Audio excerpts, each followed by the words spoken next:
After 18 months adrift on the gray expanse of the ocean, all I wanted was to go home, slide into the driver's seat of my grandfather's 1968 Pontiac GTO, and find a rare moment of peace. But the garage was empty. In the corner of the living room, my father was popping the cork of a champagne bottle. He looked at me coldly and said, "Back already?" I sold the car. $150,000 for Kyle's wedding. That pile of scrap metal your grandfather left behind actually fetched a decent price. My duffel bag slid from my shoulder and hit the floor with a heavy thud. My chest tightened as if it were being crushed. Scrap metal! My voice cracked. That car was a 35-year legacy. It was my grandfather's honor. He had just sold out his own father's past to buy some hollow prestige for the in-laws. The phone in the breast pocket of my dress blues vibrated violently against my ribs. I answered, my hand shaking with rage. "Commander Janae Lester?" The man's voice on the other end was urgent, grave. "I'm Daniels, from the Harbor View dealership.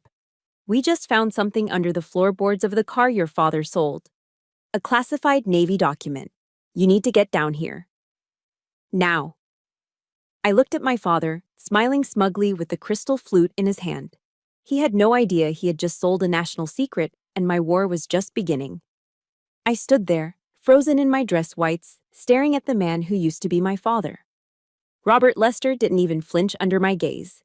He just tilted the bottle, pouring the bubbling gold liquid into a long-stemmed crystal glass.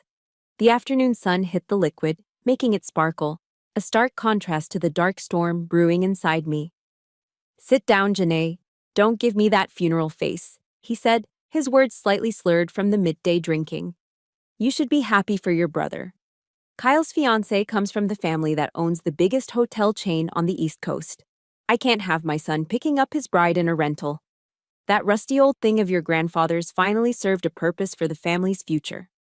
Every word felt like a tactical strike. To him, 35 years of Grandpa's service, the bullet holes patched on the fender, the smell of sweat, blood, and old engine oil. It was all just capital. Just liquidity to buy face for a wedding that was more of a merger than a marriage. Before I could engage, the double doors swung open. Kyle burst in. He looked like a caricature of a Wall Street hopeful, wearing an Armani suit that looked a size too small, likely just pulled off the rack. He was shouting into his latest iPhone, grinning ear to ear. "Dad, the event planners said $150K covers the platinum package. We get the ice sculptures and the live jazz band." He hung up, finally noticing the woman in the naval uniform standing in the foyer. He paused, but there was no rush to hug his sister after an 18-month deployment. "Oh, hey sis, you're back? Did you hear the news? Dad took care of everything." He laughed, a sound that was innocent in its cruelty. "You don't need to chip in for the wedding gift. We know how it is. Navy pay isn't exactly buying beach houses, right?" He smiled, an oblivious, toothy grin. He didn't know where the money came from, or perhaps he didn't care. The innocence of greed is often more terrifying than the greed itself. "That was Grandpa's car," I said, my voice low, grinding out the words like gravel. "He promised it to me." My father slammed his champagne glass onto the mahogany coaster. The sharp clink echoed in the silent room. "Verbal promises don't hold up in probate court, Janae. I am the legal heir." He stood up, his face flushing red. "And what would you do with it? You're 42 years old, no husband, no kids. You spend your life hiding on warships with a bunch of men. Kyle is the one building a legacy. He's the one building a home. Don't be so damn selfish." The accusation pierced through my armor deeper than any shrapnel could. He hadn't just sold a car, he had invalidated my entire existence. In Robert Lester's world, a Navy commander with a chest full of ribbons was worth less than a useless son about to marry into money. The phone in my pocket was still warm from Daniels's call. I looked at the two men before me, my blood relatives, one old, one young, both rotting from the inside out with the cancer of materialism. I didn't scream. I didn't throw a vase. That's what a daughter would do. But I wasn't a daughter anymore. I was an officer assessing a hostile environment. I reached down and hoisted my duffel bag. The weight of it felt grounding, familiar. You're right, Dad, I said. My voice was ice cold, devoid of any familial warmth. I don't need a car to prove my value, but you. I looked him dead in the eye. You just sold the only thing that was protecting you from the judgment of your own conscience. Get out, he shouted, pointing a shaking finger at the door. Go back to your ships. I turned my back on them. I walked out the front door, leaving his curses hanging in the air-conditioned air of the foyer. I didn't cry. Soldiers don't cry when they are ambushed. We reload. We counterattack. I marched down the driveway, the gravel crunching under my polished shoes like bones breaking. General Patton's voice echoed in my mind, clear as a bell. If everyone is thinking alike, then somebody isn't thinking. I was definitely not thinking like a Lester today. If you believe Janae did the right thing by walking away from that toxicity, please hit the like button to show your support. And in the comments, just type the word justice if you are ready to see her fight back for her grandfather's honor. I raised my hand and hailed a passing yellow cab. As I slid into the back seat, the driver looked at me in the rearview mirror. Where to, Commander? Harborview Auto, I said, staring straight ahead. And step on it. Harborview Auto was less of a car dealership and more of a cathedral to excess. The showroom floor was paved with Italian marble that reflected the harsh, white glare of overhead neon lights. Sleek Ferraris and Porsches sat silently in rows, looking like pampered pets that had never seen a speck of real dirt. I walked through the glass doors, the dust of travel still clinging to my camouflage fatigues. I felt like an intrusion in this sterile world, a smudge on a perfect picture. A salesman in a sharp suit looked at me, frowned, and checked his watch. But before he could dismiss me, a side door swung open. Commander Lester? A man in a mechanic's jumpsuit, stained with honest grease and oil, hurried toward me. He was about 50, with the rough, calloused hands of someone who actually worked for a living. His name tag read, Daniels, Service Manager. Thank God you're here, he said, wiping his hands on a rag. His tone held a level of respect that my own father hadn't shown me in 20 years. We were prepping the car for shipping. The buyer in Dubai wanted a full respray. Candy apple red, if you can believe that. But my guys... They stopped working the moment they pulled up the carpets. He didn't wait for a response. He gestured for me to follow him, leading me away from the pristine showroom and into the back of the shop. The air here was different. It smelled of rubber, solvent, and old metal. And there she was. In the far corner, under a solitary hanging bulb, sat the 1968 Pontiac GTO. Daniels pulled the gray tarp off the car. My heart skipped a beat. The steel blue paint was duller than I remembered, covered in a layer of neglect. I walked around to the driver's side and peered through the window. My stomach turned. The leather of the driver's seat had been slashed open. A jagged cut, likely from a pocket knife. Your father, Daniels muttered, seeing my expression. He was digging for loose change before he handed over the keys. He said he didn't want to leave a single cent behind. I touched the cold hood of the car. It felt like touching my grandfather's hand. The metal was solid, unyielding. Show me, I said. Daniels opened the trunk. It was empty, stripped of the spare tire and the jack. He pointed to the floor of the trunk. We stripped the lining to check for rust, he whispered, his voice dropping as if he were afraid of being overheard.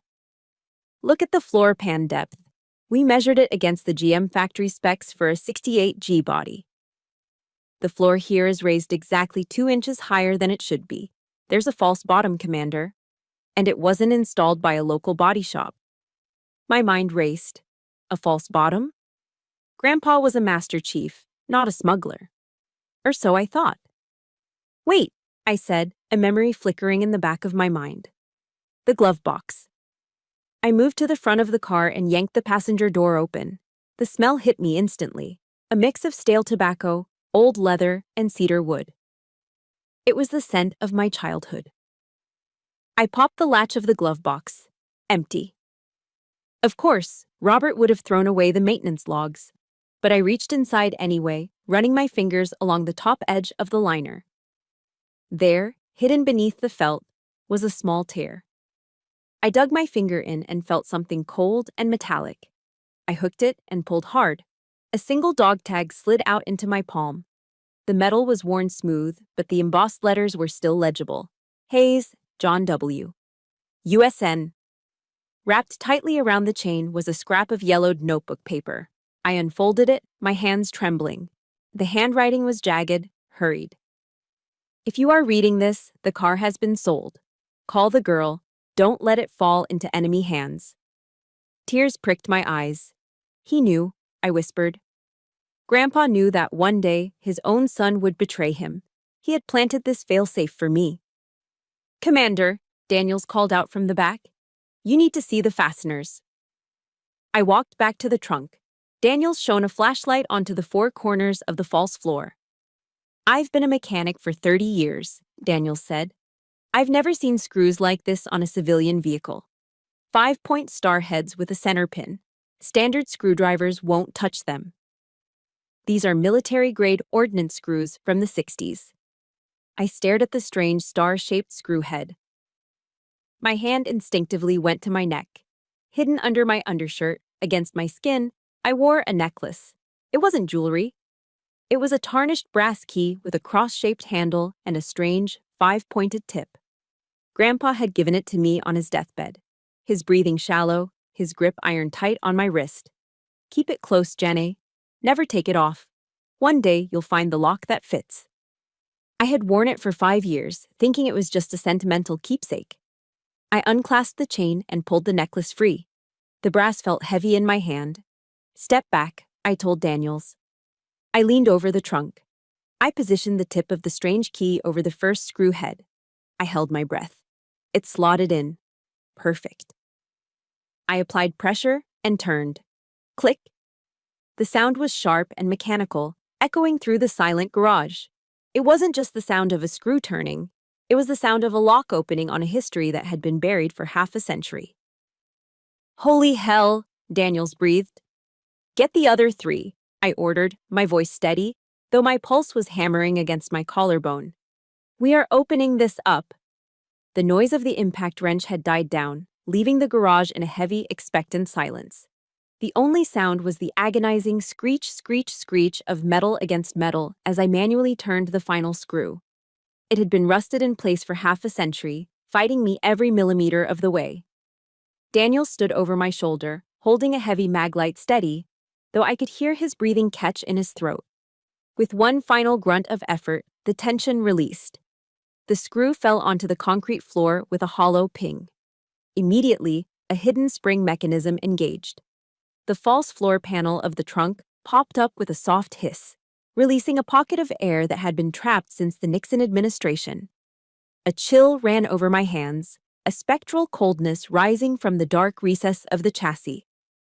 Nestled snugly inside a custom-cut bed of shock-absorbent foam lay a box. It wasn't just a container, it was a piece of craftsmanship. It was made of black oak, polished to a deep shine that had barely faded in the darkness. On the lid, hand-carved and filled with gold leaf, were 3 initials and a single word. JWH. Honor. It wasn't the stash of gold bars or stacks of cash my father might have dreamed of finding. It was something far heavier. I reached down, my hands trembling slightly, and lifted the box. It had a density to it, a gravitational pull. I set it gently on the edge of the trunk and undid the brass latch. Inside, the contents were arranged with a military precision that made my chest ache. On the left, secured in a velvet mold, was a Colt M1911 pistol. The steel was gunmetal gray, cold, and lethal. I checked the chamber out of habit, empty. The firing pin had been removed. It wasn't a weapon anymore, it was a symbol. Next to it sat a thick manila folder stamped with red ink. Department of the Navy, restricted. But what caught my eye weren't the classified files. It was the stack of envelopes on the right. There were dozens of them, all opened, their edges worn soft from being read and reread. The handwriting on them varied, some shaky, some bold, all different. I picked up the top letter. The paper was thin, cheap notebook paper from the 70s. Dear Master Chief Hayes, I read aloud, my voice barely a whisper in the cavernous garage. Thank you for the run last night. The insulin you brought saved my daughter's life. The VA turned us away, but you didn't. God bless you. The date was November 12th, 1978. I frowned. Grandpa had retired in 75. He was supposed to be playing golf and fixing porches. So what was he doing making runs with medical supplies 3 years later? I dug deeper into the box. At the very bottom, beneath the stack of gratitude, lay a single navy blue envelope. The handwriting on the front was unmistakable. It was sharp, angular, and strong. To Commander Janae Lester, future. He had written this when I was just a child, yet he had addressed me by the rank I hold today. He knew. He always knew. I broke the wax seal. The scent of old parchment mixed with the faint, sweet smell of pipe tobacco wafted up, hitting me with a wave of nostalgia so potent it nearly knocked me over. Janae, my calm in the storm, the letter began. If you are reading this, it means someone has forgotten what matters. This car, this 68 GTO, it never belonged to me. And it certainly doesn't belong to your father. It belongs to Project Lifeline. When the war ended, the country wanted to forget about us. They left good men behind to rot in poverty and sickness. I couldn't stand by. I used this car to carry hope, medicine, food, sometimes just a listening ear, to the brothers the system abandoned. I wiped a tear that had escaped down my cheek. Honor isn't a medal you wear on your chest, kiddo. Honor is what you do when nobody is looking. This car isn't property. It's a vessel. Don't let them sell it for parts. At the bottom of the page, he had scrawled a verse he used to recite to me on the porch swing. I have fought the good fight. I have finished the race. I have kept the faith. I looked back into the box. Tucked in the corner was a first-generation USB drive, bulky and gray, and a folded map of the East Coast, marked with hundreds of red dots stretching from Virginia to Florida. My God, Daniels whispered. He was looking at the contents of the box with wide eyes. Your father sold this car for a wedding reception, but the history in this trunk is priceless. He pointed to a small velvet pouch next to the gun. Are those? I nodded. I didn't need to open it to know. His service medals. He hadn't lost them. He had hidden them here, with the work that actually mattered to him. I carefully placed the letter back into the envelope. I closed the lid of the oak box. Clack. The sound was decisive. It sounded like a bolt sliding home in a rifle. The sadness that had been crushing my lungs evaporated. In its place, a cold, hard resolve began to burn. It was the feeling I got before a deployment. The mission was clear. Daniels, I said, turning to the mechanic. My voice was no longer shaking. It was the voice of a commander giving an order on the bridge. Keep this car here, guard it with your life. Do not let anyone from the shipping company touch it. What are you going to do? Daniels asked, clutching the rag in his hands. I picked up the box and tucked it firmly under my arm. I'm going to the naval base, I said, staring at the GTO one last time. I'm going to prove that my father doesn't have the title to this vehicle. This isn't a civilian muscle car, Daniels. This is a mobile military command post involved in classified operations. I turned toward the exit, the gravel crunching beneath my boots. And I'm about to declare war. I had the box tucked tight under my arm, my hand already reaching for the door handle of the service bay, when a shadow blocked my path. It wasn't a mechanic. It was a man in a charcoal gray suit that cost more than my monthly base pay. He had slicked back hair and the dead predatory eyes of a reef shark. Commander Lester, he said, his voice smooth and dangerously polite. I'm afraid you can't take that. I stopped, my muscles tensing. This is my grandfather's personal property. It has nothing to do with the vehicle sale. The lawyer smiled, but it didn't reach his eyes. He produced a crisp, stapled document from a leather folio. Actually, it has everything to do with it. Your father, Mr. Robert Lester, signed a comprehensive as-is transfer of ownership. Clause 14, Section B clearly states that the sale includes the chassis, engine, and any and all contents contained within the vehicle frame at the time of inspection. He tapped the paper with a manicured finger. Technically, that box is now the property of a private collector in Dubai. If you walk out that door with it, my firm will have the local PD arrest you for grand larceny before you reach the interstate. A felony charge wouldn't look good on a naval officer's record, would it? Daniel stood behind him, looking pale and helpless. He shook his head slightly. The law was a weapon. And right now, it was pointed directly at my head. My grip tightened on the oak box until my knuckles turned white. I could fight a physical enemy. I could fight the sea. But I couldn't fight a contract signed in bad faith. I pulled my phone out with my free hand and hit speed dial. Dad! It rang 3 times before he picked up. The background noise wasn't the silence of a guilty conscience. It was the clinking of fine china and the soft swell of a string quartet. He was at the pre-wedding tea at the country club. "Make it quick, Jenny," Robert said, his voice cheerful and loud, performing for an audience. "We're just about to toast the bride's parents." "You didn't just sell the car," I hissed, turning my back to the lawyer. "You sold Grandpa's legacy. We found a box under the floorboards, his medals, his letters, a gun. You signed away his life for a check." There was a pause on the line. I expected shame. I expected shock. Instead, Robert laughed. It was a dry, dismissive sound. "Oh, stop the melodrama, Janae. It's pathetic." His tone dropped, becoming venomous. "Is that what this is about? You're making up stories about hidden treasures because you can't stand it, can you?" "Can't stand what?" I asked, bewildered. "You can't stand seeing Kyle happy," he spat. "You're jealous. You look at him, young, successful, marrying into the Hilton tier of society. And then you look at yourself. 42, living in a bunk on a gray ship, with nothing to keep you warm at night but a few participation ribbons and a sense of self-righteousness. You're trying to sabotage his wedding because you're miserable." The air left my lungs. It was gaslighting of the highest order.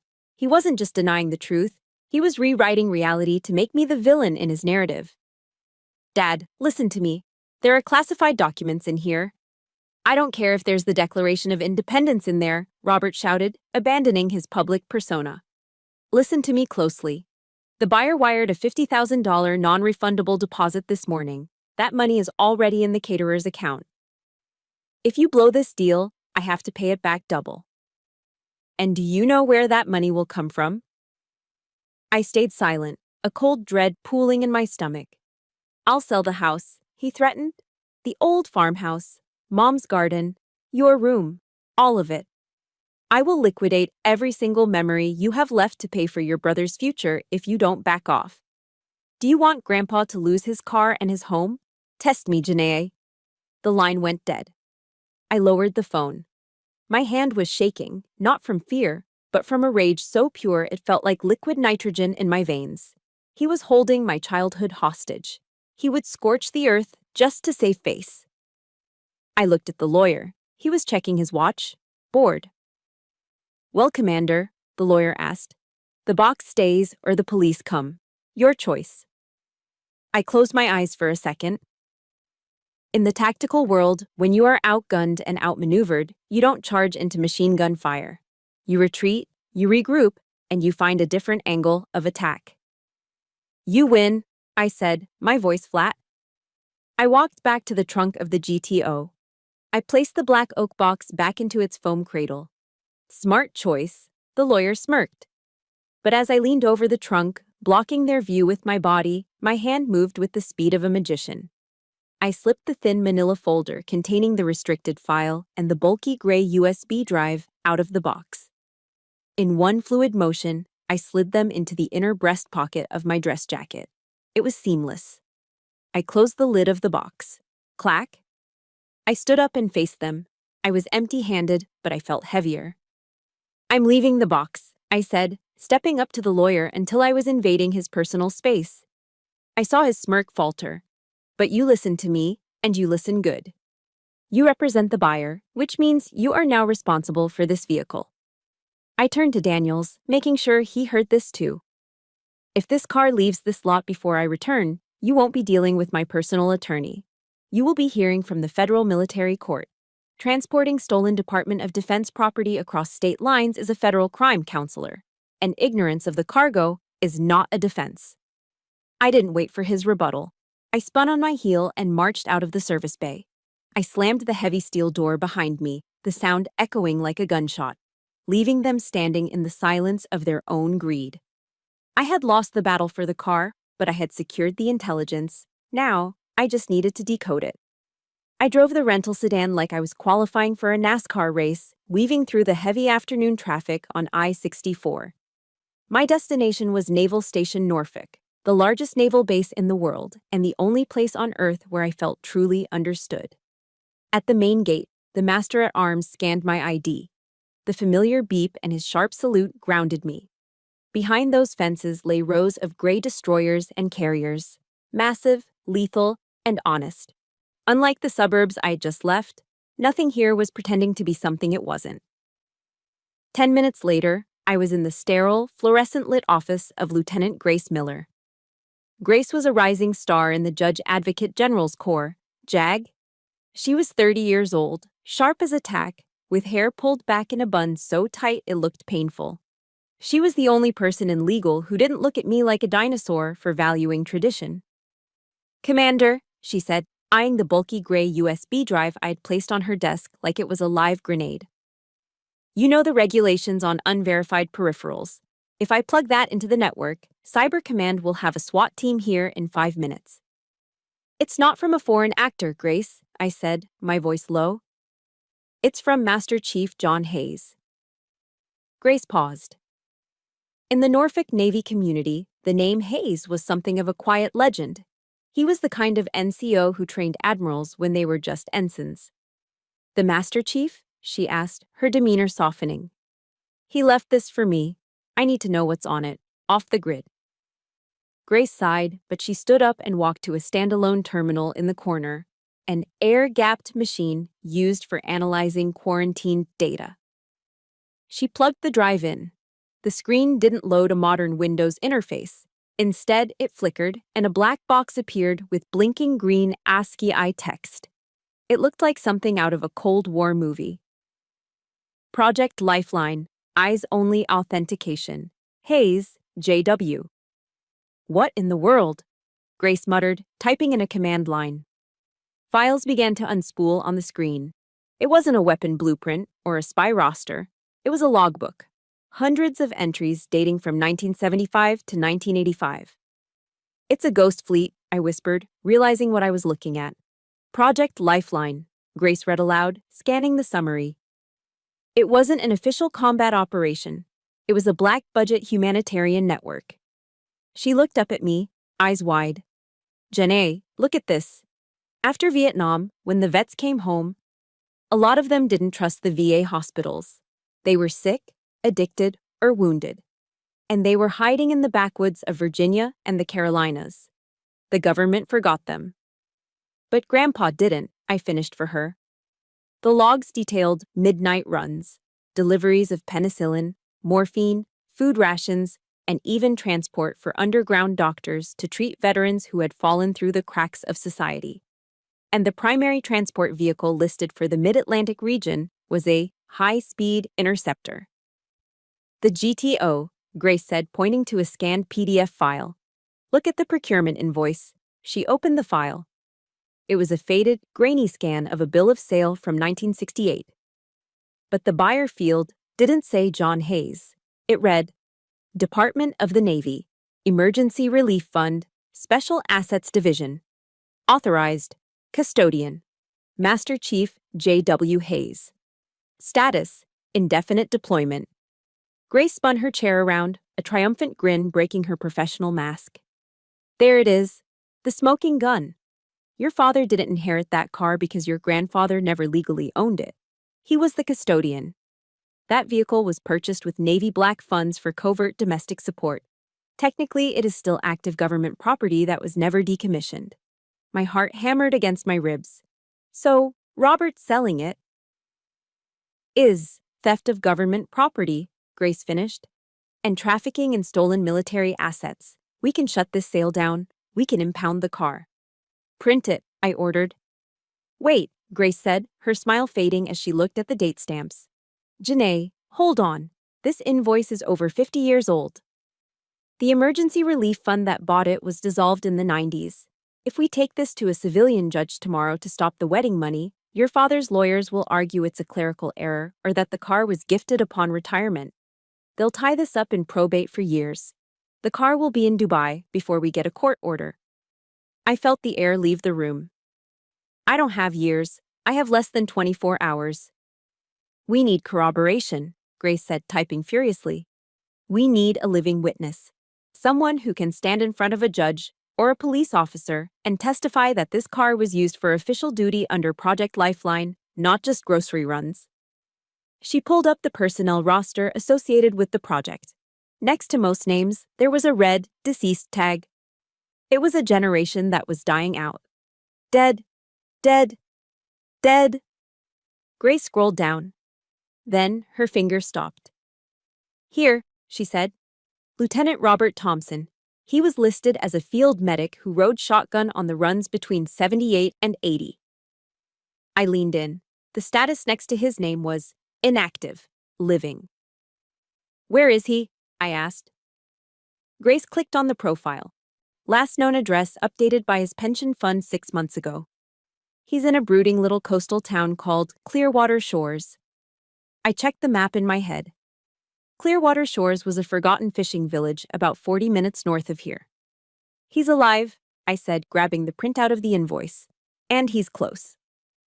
Janae, Grace warned, if this guy is a ghost, he might not want to be found. And he certainly might not want to talk about off-book operations from 40 years ago. I buttoned my dress jacket and adjusted my cover. He's a sailor, Grace, and we don't leave our own behind. If that car saved his brothers, he'll talk. I turned to leave. I had the paper trail. Now I just needed the voice of history to make it scream. Clearwater Shores was a town that time had seemingly forgotten. The houses were weathered gray by the salt air, and the fishing nets hung drying on porches like old spider webs. I pulled the rental car up to the address Grace had given me. It was a small single-story bungalow that had seen better days.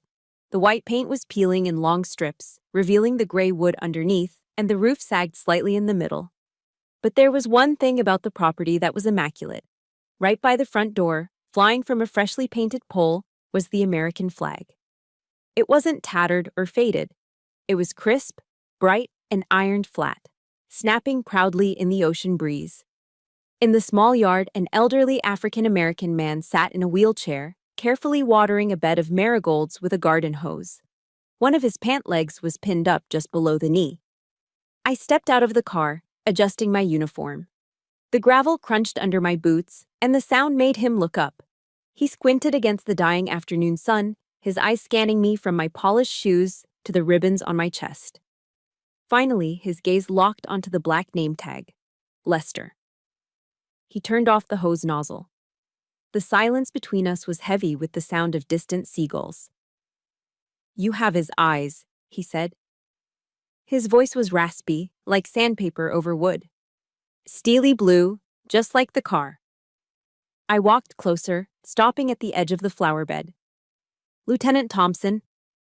He smiled, a slow expression that creased the deep lines of his face.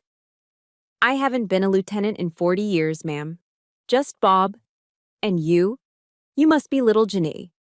I remember you sitting in the passenger seat of that GTO, crumbs all over your face, eating those shortbread cookies John kept in the glove box. A lump formed in my throat. I hadn't thought about those cookies in decades. I need your help, Bob, I said softly. It's about the car. My father? He sold it. Bob's smile faded instantly. He gestured for me to sit on the wooden steps of his porch. I sat down, not caring about the dust on my dress whites. Let me tell you something about that car, Bob said, looking past me, staring at a horizon only he could see. It wasn't just a machine, it was an arc. He wheeled himself closer, his hands gripping the rubber tires. Winter of 1975, he began. I had just come home. I lost my leg in Da Nang. My wife couldn't handle the nightmares, so she left. I couldn't hold down a job. The VA checks were late, and the bottle was empty. I was sitting right there in that living room, freezing because the heat had been cut off. He tapped his chest. I had my service pistol on the table. 1 round in the chamber. I was ready to check out, Commander. I was done. I watched a tear trace a path through the weathered map of his cheek. Then I heard it, he whispered. That low rumble, that V8 growl. Your grandfather pulled that GTO right onto my lawn, churning up the snow. He didn't knock. He kicked the door open. He took one look at the gun, then one look at me. He didn't offer me pity. He didn't offer me a sermon. Bob chuckled, a wet sound. He grabbed me by the collar and dragged me out to the car. He threw me in the back seat. He drove all night, through a blizzard, to the VA hospital in D.C. He sat by my bed for 3 days until I was stable. He paid my overdue bills with his own pension check. I listened, visualizing my stern, quiet grandfather doing this. This was the man my father called selfish. Bob reached into the breast pocket of his flannel shirt. He pulled out a small bundle, wrapped in a pristine white handkerchief. With trembling fingers, he unfolded the cloth. Inside lay a Navy cross. The bronze medal caught the last rays of the sun. It was the second highest award for valor a sailor could receive.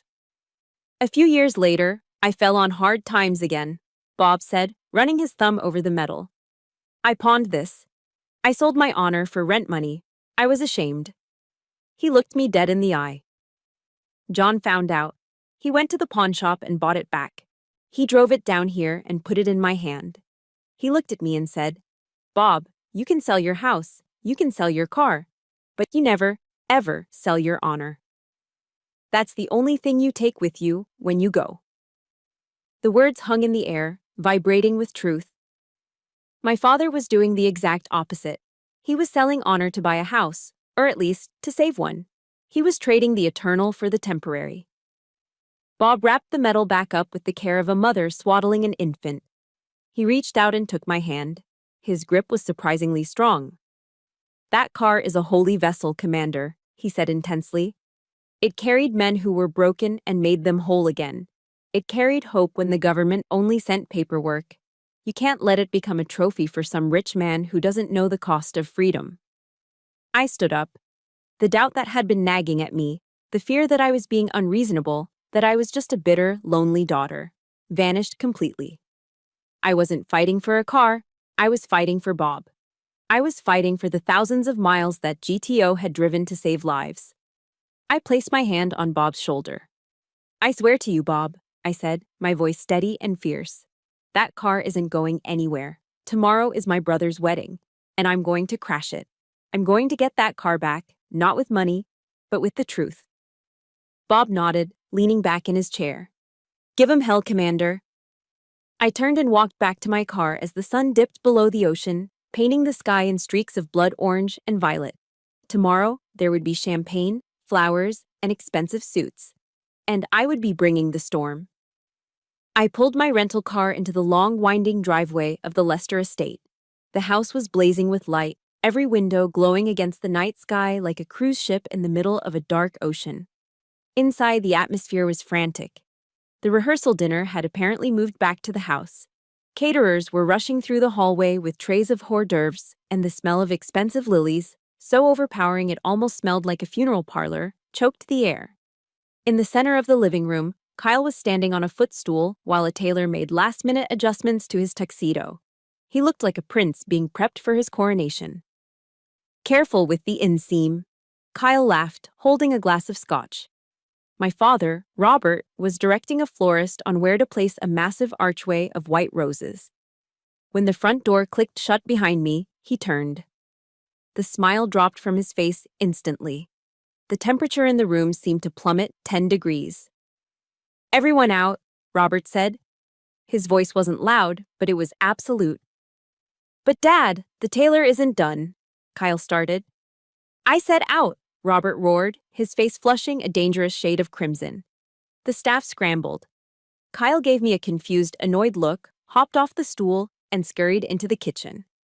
Robert marched over to the double doors and slammed them shut, sealing us in. He turned to me, his hands balling into fists at his sides. The lawyer from Harborview called me, he hissed through clenched teeth. You threatened them with a federal court-martial? Are you out of your mind, Jenny? I didn't threaten anyone, I said calmly, standing at parade rest by the door. I just informed them of the legal consequences of trafficking stolen military property. Stolen? Robert stepped closer, invading my personal space. The smell of expensive cologne and stale wine was thick on his breath. That car is mine. I am the head of this family. I decide what gets sold and what gets kept. Not anymore, I replied. Robert stared at me, his eyes narrowing. Then a cruel, ugly smirk twisted his lips. You know what this is really about, he said, his voice dropping to a conspiratorial whisper. It's not about Grandpa. It's not about honor. It's about you being jealous. He pointed a shaking finger at my face. Look at your brother. He's 35, he's vibrant, he's successful. Tomorrow he marries a beautiful woman from one of the best families in Virginia. He's building a dynasty. He took a step back, looking me up and down with undisguised disgust. And then look at you. 42 years old, dried up, no husband, no children, no legacy. You spend your life on those gray ships taking orders because you have no life here. You're terrified, Janae. You're terrified that tomorrow, when Kyle says I do, everyone will see you for what you really are. A sad, lonely spinster with nothing to keep her warm at night but a few useless medals. The words hit me like acid. He wasn't just attacking my actions, he was trying to dismantle my soul. He was using my service, my sacrifice, and my independence as weapons to shame me. I didn't blink. I didn't look away. I looked at him with a profound, quiet pity. And that silence drove him over the edge. Listen to me, he snarled, leaning in until his face was inches from mine. If you dare show your face at the ceremony tomorrow, if you make a scene, I swear to God, I will disown you. He let that sink in. I will call the attorneys on Monday morning and have you scrubbed from the will. I will remove your name from the family tree. You will not be a Lester anymore. You will act like a stranger, and you will die alone, with no family to bury you. My heart cracked. Not because I was afraid of his threat, but because I realized the man standing in front of me was already dead. The father I had wanted to please as a child was gone, replaced by this monster of ego and greed. I stepped around him, walking toward the staircase. Dad, I said, pausing with my hand on the banister. I didn't turn back to look at him. You wrote me out of this family a long time ago. You did it the moment you chose a check over your own father's honor.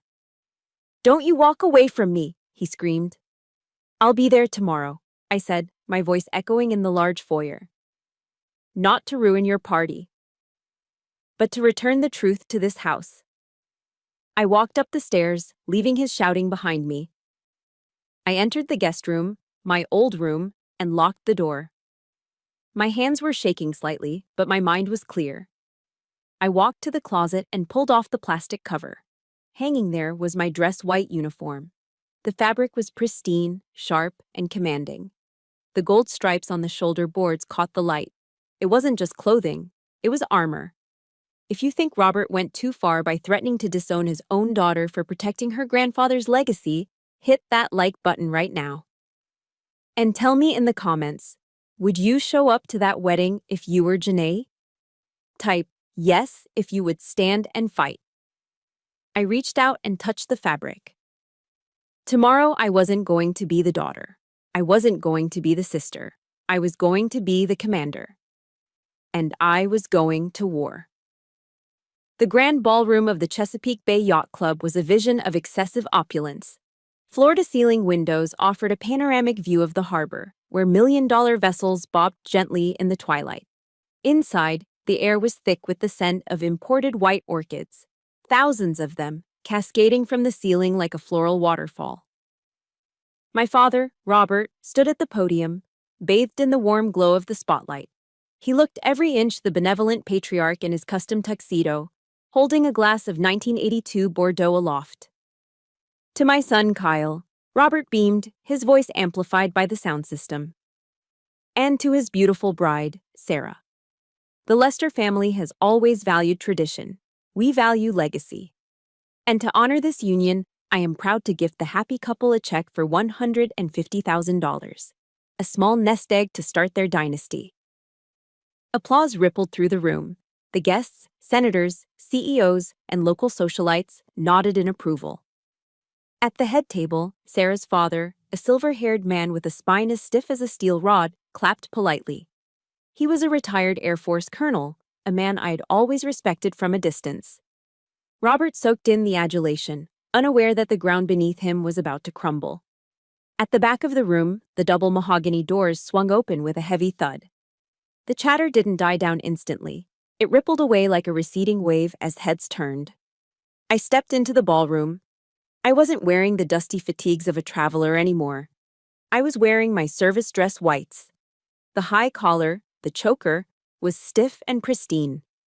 My white gloves were spotless.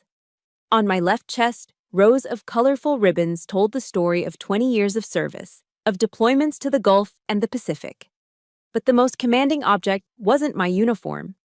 It was the black oak box I carried in my hands, held out in front of me like an offering, or a weapon. The string quartet trailed off into a discordant silence. The only sound was the rhythmic clack, clack, clack of my dress shoes on the parquet floor as I marched down the center aisle. Robert froze mid-sip. His eyes bulged. He looked like he was seeing a ghost. "Janae," he whispered into the hot mic, the sound screeching slightly through the speakers. "Security? Someone get security." Two young men in blazers started to move toward me, but I didn't break stride. I shot them a look, the commander's glare that could freeze a chaotic bridge during a storm. They stopped dead in their tracks. I reached the stage. I didn't yell. I didn't scream. I simply walked up the stairs and stood next to my father.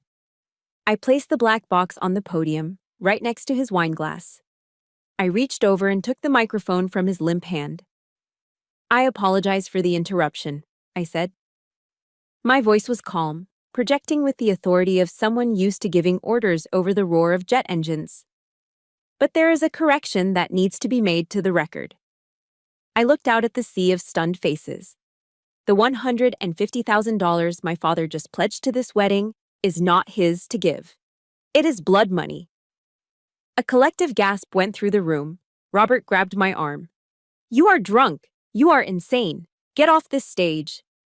I shook him off with a sharp, disciplined movement. I flipped the latch of the oak box and threw the lid open. "This money came from the illegal sale of a 1968 Pontiac GTO, I continued, reaching into the box. I pulled out the manila folder stamped restricted and held it up. But that car was not a civilian vehicle. It was a mobile asset of Project Lifeline. It belongs to the Department of the Navy. Then I reached into the box again. I pulled out the Navy Cross. The bronze cross suspended from its blue and white ribbon caught the spotlight. It glittered with a somber, holy light. "And this," I said, my voice catching just slightly, "is the Navy Cross, the second highest award for valor in combat. My grandfather, Master Chief John Hayes, redeemed this medal from a pawn shop to save a brother in arms. He taught us that honor is not for sale." I turned to Robert. He was pale, sweating profusely under the stage lights. "You sold a national secret to pay for a party, Dad. You sold your father's honor for applause, but the Navy is taking it back." Robert looked around wildly, seeking an ally. "She's lying. She's jealous. Someone get her out of here." Nobody moved. The silence was deafening. Then, at the head table, a chair scraped against the floor. Sarah's father, the retired Air Force colonel, stood up. He walked slowly toward the stage. Robert breathed a sigh of relief, thinking he was about to be rescued. "Colonel," Robert stammered, "I am so sorry. My daughter is mentally unstable." The colonel walked right past Robert as if he didn't exist. He stopped in front of me. He looked at the Navy Cross in my hand, then up at the ribbons on my chest. His eyes were wet. He snapped his heels together. He straightened his back, and then, slowly, deliberately, he raised his right hand to his brow in a perfect, crisp salute.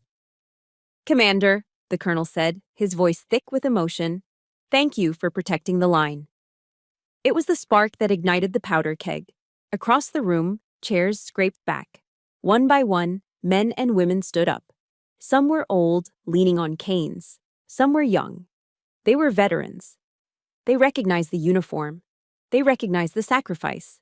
They stood and saluted. It was a wall of silence, a wall of respect that isolated Robert completely. He stood there, alone on his stage, surrounded by his expensive flowers and his stolen money, utterly naked in the eyes of his peers. He looked at the colonel. He looked at me. He looked at the crowd. His hand shook violently. The vintage Bordeaux glass slipped from his fingers. Smash! The sound of shattering crystal echoed through the ballroom, marking the end of his charade. The red wine pooled on the white stage like a gunshot wound. Robert Lester didn't just lose an argument, he had lost his place in the world. The wedding of the season didn't end with a toast or a shower of rice. It ended with the screech of tires and the slamming of limousine doors. From the steps of the yacht club, I watched the taillights of the colonel's town car fade into the night. He had taken his daughter and left. The merger was off. Down in the parking lot, my brother Kyle was pathetic. He was running after the car in his bespoke tuxedo, shouting Sarah's name, his voice cracking with desperation. But the car didn't stop. He was left standing alone on the asphalt, a prince without a kingdom. I turned away and walked toward the far end of the lot. Under the yellow glow of a street lamp, the 1968 Pontiac GTO sat waiting. Daniels was leaning against the fender, arms crossed. When he saw me, he simply nodded, tossed me the keys, and walked away to his own truck. He knew his job was done.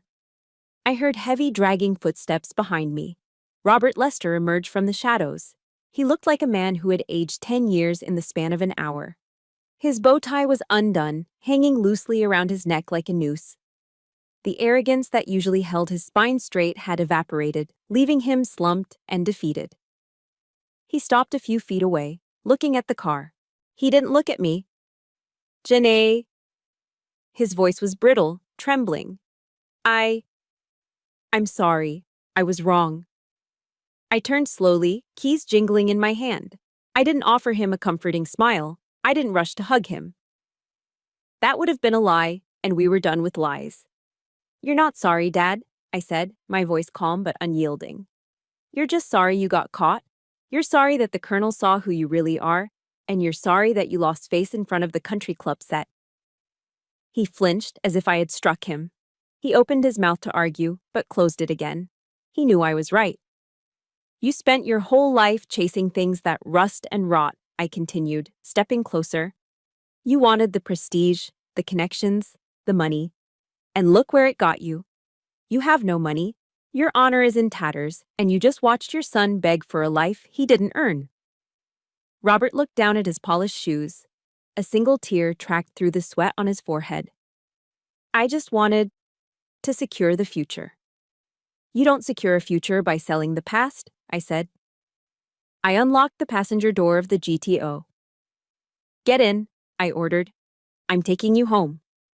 Robert hesitated, looking at the old bucket seat with a strange mix of fear and reverence.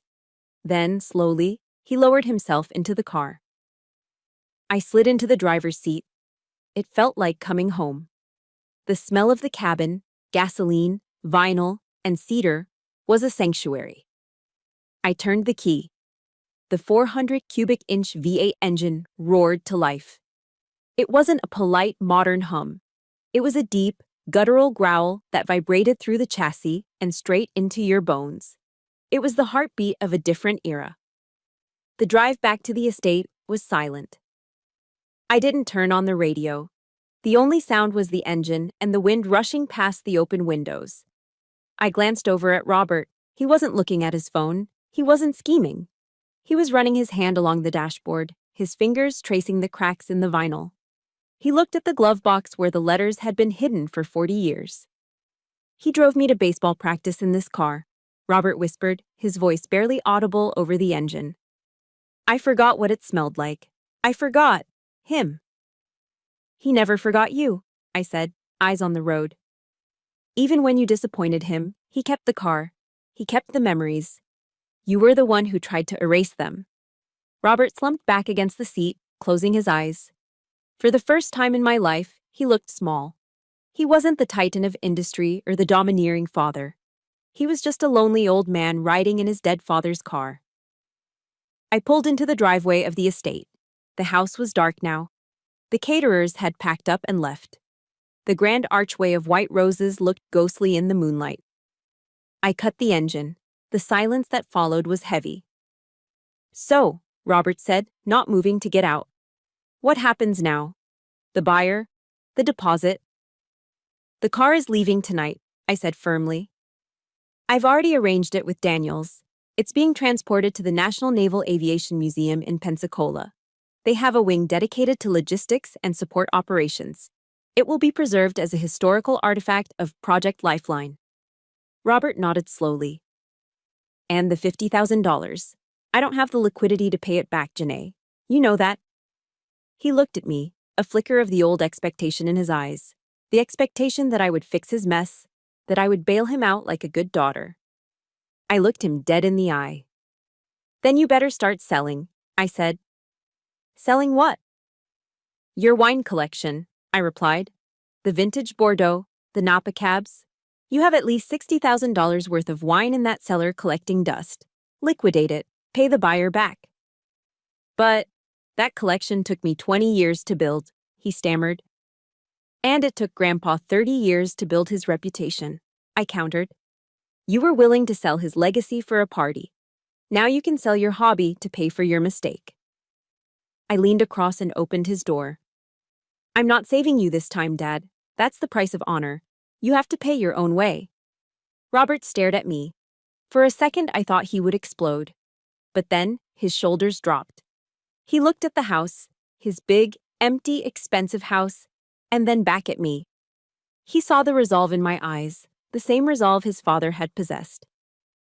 "You really are his granddaughter," he murmured. He stepped out of the car. He stood on the gravel, his tuxedo jacket hanging off one shoulder, looking like a shipwreck survivor washing up on a deserted island. "Goodbye, Dad," I said. I didn't wait for a response. I turned the key. The GTO roared back to life, loud and defiant. I threw it into reverse, spun the wheel, and drove back down the long driveway. I watched him in the rearview mirror until he was just a small dark speck against the white pillars of his mansion. I felt a weight lift off my chest. I had lost a father, perhaps, but for the first time in my life, I was free. 2 months later. The grand atrium of the National Naval Heritage Museum was quiet, save for the reverent footsteps of visitors and the soft hum of the climate control system. I stood on the mezzanine level, looking down at the newest exhibit in the logistics and support wing. There she was, the 1968 Pontiac GTO. She wasn't covered in dust or hidden under a tarp anymore. She was resting on a slowly rotating turntable, bathed in the warm glow of spotlights. The steel blue paint had been professionally restored, gleaming like the hull of a brand new destroyer. She looked powerful. She looked dignified. She looked exactly like she did when my grandfather drove her off the lot 50 years ago. A velvet rope separated the car from the public, and right in front of the bumper stood a polished bronze plaque. I knew the words by heart, but I read them again, just to feel the weight of them. Project Lifeline, Relief Vehicle, 1975-1985, donated by Master Chief John W. Hayes and Commander Janaea Lester. Dedicated to the unsung heroes who leave no one behind. I felt a hand on my shoulder. I turned to see Bob Thompson. He was wearing a suit that was slightly out of style but pressed to perfection. On his lapel, the Navy Cross gleamed. He wasn't in his wheelchair today. He was standing, leaning heavily on a cane, but standing nonetheless.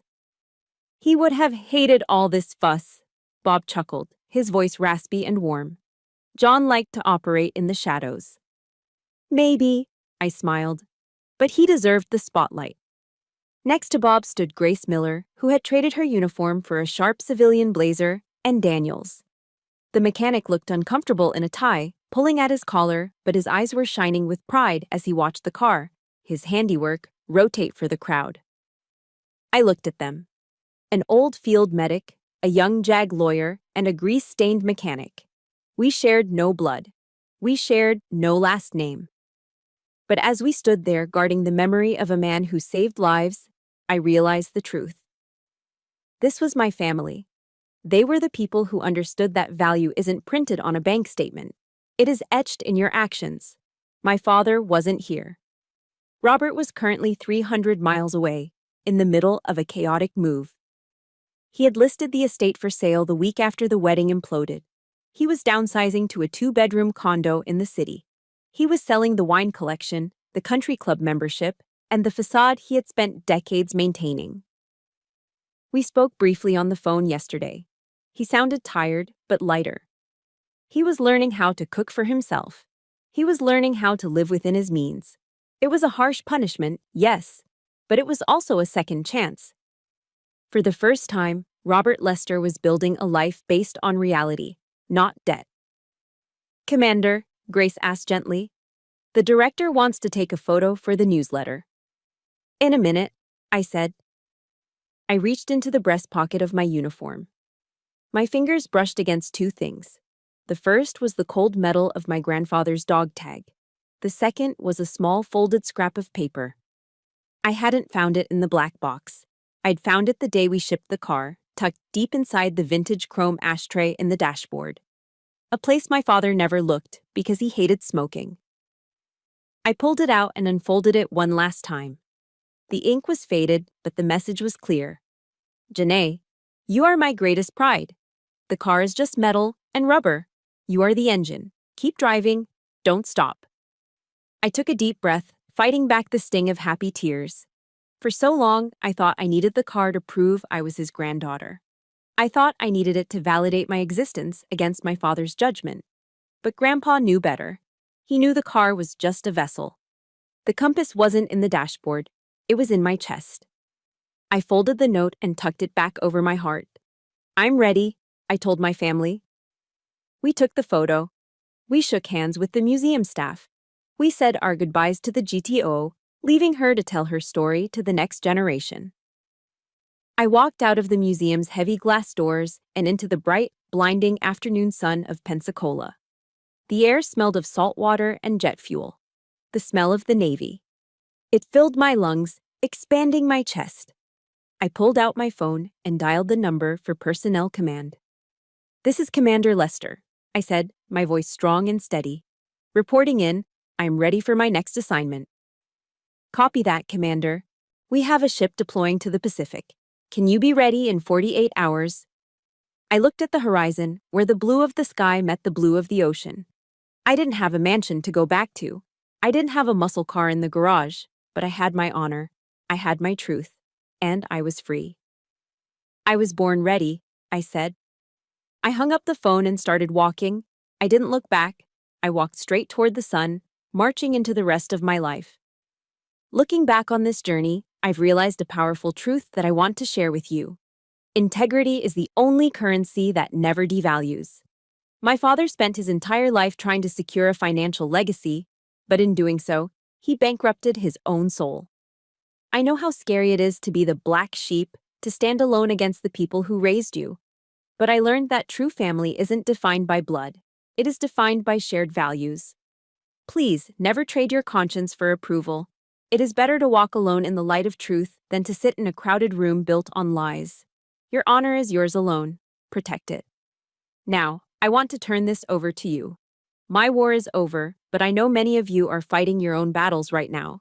Have you ever had to make a tough choice between keeping the peace in your family and standing up for your own principles?